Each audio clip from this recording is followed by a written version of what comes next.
Assalamualaikum. Salam. Ngapain bang? Serius amat. Masya Allah. Biasa sibuk share-share Ustaz. Aduh, ngapain? Bagi berita. Kayaknya hidup habis buat kayak gituan aja nih. Banyak teman Ustaz. Udah ada 5.000 nih lebih. Masya Allah. Enak Ustaz. Ana bisa lihat gambar di sono sini. Gitu ya? Iya. Habis dong waktu buat kayak gituan. Agak Ustaz, kan sebentar ini, paling 2 jam. 2 jam? Ya Allah. Kalau baca Quran berapa pahalanya tuh? Banyak Ustaz ya. Ih. Iya. Tapi juga manfaat Ustaz, Ana bisa Apa terus hubungan, komunikasi sama orang. Ngapain? Temen. Cuma Ya, berhubungan daripada datang doang. jauh-jauh kan. Terus Iya. ada akhwatnya dong? Ada. Kalau masih ada Ustaz. Ada banyak juga masih Ustaz. Nih bang, kita nih harusnya harus tahu waktu lah. Ada waktunya buat baca, ada waktunya buat share ilmu, ada waktunya buat anak istri, ada waktunya buat belajar kan gitu. Tapi di sini kadang-kadang ada juga ilmu Ustaz dikit-dikit.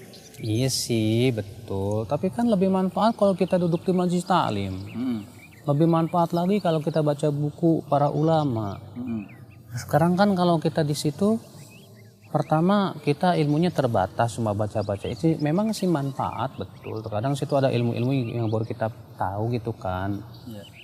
Tapi kan kita ini penyakitnya kita ya, Ketika kita men-share, kita nggak nanya dulu nih, kira-kira cocok nggak buat share. Kadang-kadang nih beritanya Ustaz, ya emang sih kadang-kadang ngaco kan, tapi anak Allah alam nggak ketahui juga. Anak bagi aja ke teman, dapat berita nih dari teman, apa nih peristiwa apaan, anak kasih lagi ke orang. Kan Gitu. begini. Bukan informasi. Iya, kan kata para ulama tidak setiap ilmu bisa kita sampaikan ke setiap orang. Bisa jadi. Kagak boleh Ustaz ya? Iya, nggak setiap orang bisa menerima ilmu yang kita sampaikan ke orang. Kecuali kalau memang itu ilmu-ilmu yang sifatnya memang orang awam pun juga paham. Begitu kan, apalagi yang sifatnya berita bang. Berita-berita tentang kaum muslimin dan yang lainnya kan agama kita juga ada batasannya. Coba saja Allah Subhanahu wa taala kan disebutkan dalam Al-Qur'an tuh memberikan kepada kita pelajaran gimana tuh kalau kita menerima berita. Allah mengatakan ya ayyuhalladzina amanu in ja'akum fasiqun binaba'in fatabayyanu an tusibu qauman bijahalah. Hai orang-orang yang beriman, jika datang kepada kamu berita dari orang fasik, maka periksa dulu dengan teliti kata Allah. Supaya kamu tidak menuduh suatu kaum dengan kebodohan. Juga coba nih dong ya dengerin dalam surat An-Nisa tuh bang, tentang sifat orang munafik bang. Allah mengatakan wa idza ja'ahum amrun minal amni awil khaufi adza'u bih. Apabila datang kepada mereka berita yang berhubungan dengan rasa aman dan rasa takut, langsung disebarin.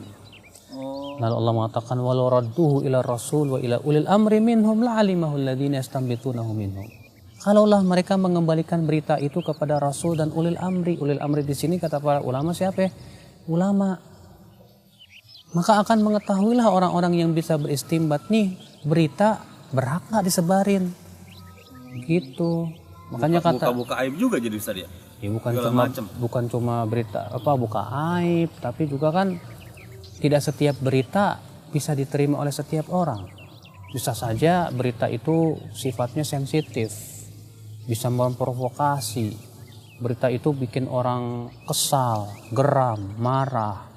Akhirnya apa? Kalau seperti itu nanti malah emosi itu orang meledak-ledak gitu kan. Akhirnya kita nggak bisa tuh untuk menahan emosi orang lagi. Yang dikhawatirkan terjadi apa? Huru-hara. Iya bahaya bang. Makanya kan nggak setiap yang kita dapetin dari WhatsApp, wah ini beritanya rame langsung di share, nggak boleh. Bukan seperti itu akhlak seorang muslim. Begitu Ustaz. Pokoknya anak kalau udah dapat anak sebar lagi ke teman, Itu dia gitu. bang. Anak nggak lihat. Makanya kan kata Syekh Abdul Aziz Al-Syekh dalam kitab beliau Mauqiful Mu'min fil Fitan. Kata beliau tidak setiap ilmu bisa kita sampaikan ke setiap orang. Iya, kenapa? Karena ada ilmu-ilmu tertentu yang kalau kita sampaikan ke sebagian orang jadi fitnah buat dia. Nah ini kan kayak secara kaidah ilmiahnya kita nggak mengamalkan gitu kan. Malah khawatirnya malah menimbulkan mudarat yang lebih besar. Makanya kan adabnya kita sebagai penuntut ilmu itu jangan tergesa-gesa men-share. Ilmu apapun yang kita terima kalau memang itu ada manfaatnya buat kita, alhamdulillah.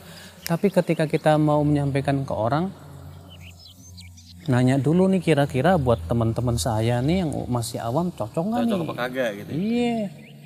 Apa dulu yang harus kita sampaikan ke yang awam tuh? Begitu bang. Jadi apa baiknya bagaimana Ustaz? Apa berusaha Facebookan yang ini yang Enggak apa, gimana ya? sih, Facebook baik kalau memang dijadikan wasilah untuk kebaikan. WhatsApp baik kalau memang dijadikan wasilah untuk kebaikan. Yang enggak baik itu habis waktu kita untuk hal seperti itu. Ya kan ada waktunya, harusnya kita ini lebih bersungguh-sungguh apa coba?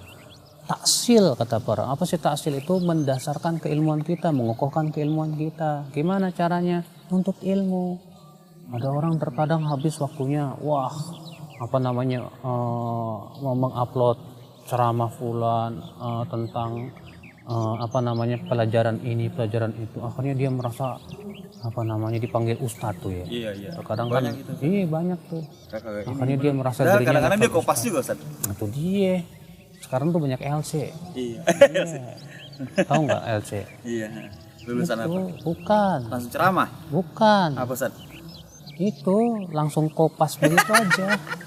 Langsung kopas. Ini Ustaz, anak nggak berasa juga nih udah mau maghrib. Udah maghrib orang Betawi mau maghrib Ustaz.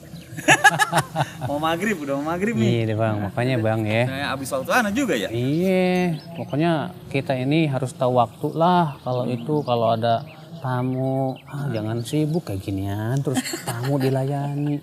Ketika kita lagi ngobrol serius di majlis taklim, terkadang di majlis taklim masih aja BBM-an. Iya. Apaan tuh? Anak tuh biasanya anak itu begitu. Itu dia bahaya itu kayak gituan tuh. Aduh. Iya. Iya dah. Udah tahu nih. Iya deh bang. Sekarang Ya. Ustaz ya. Iya. Nasihatnya. Ya udah deh, Ana juga mau pergi nih. Iya deh. Iya. Ya Ustaz ya. Iya. Ya dah. Udah aja ya. Assalamualaikum. Waalaikumsalam warahmatullahi wabarakatuh.